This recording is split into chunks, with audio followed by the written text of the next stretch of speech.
Ang 10 utos.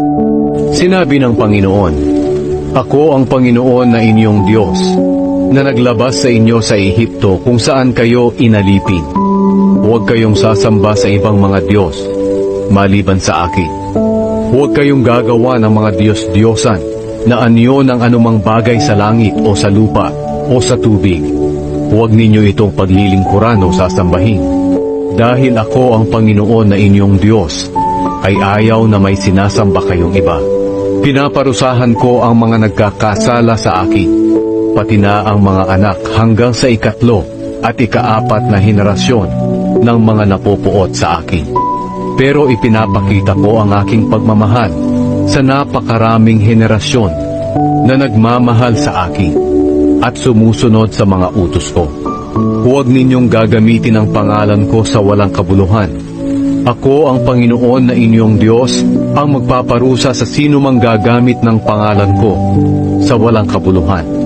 Alalahanin ninyo ang araw ng pamamahinga at gawin ninyo itong natatanging araw para sa akin. Magtrabaho kayo sa loob ng 6 na araw, pero ang 7 araw, ang araw ng pamamahinga, ay italaga ninyo para sa akin, ang Panginoon na inyong Diyos. Huwag kayong magtatrabaho sa araw na iyon, pati ang inyong mga anak, mga alipin, mga hayop, o ang mga dayuhan na naninirahang kasama ninyo. Dahil sa loob ng 6 na araw, nilikha ko ang langit, ang lupa, ang dagat, at ang lahat ng naririto.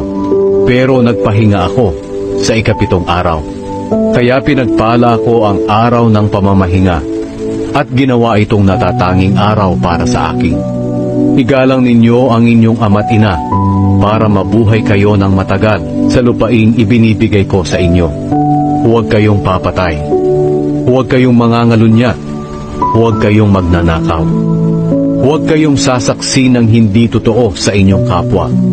Huwag ninyong pagnanasahan ang bahay ng inyong kapwa o ang kanyang asawa, mga alipin, mga hayop, o alinmang pag-aari niya.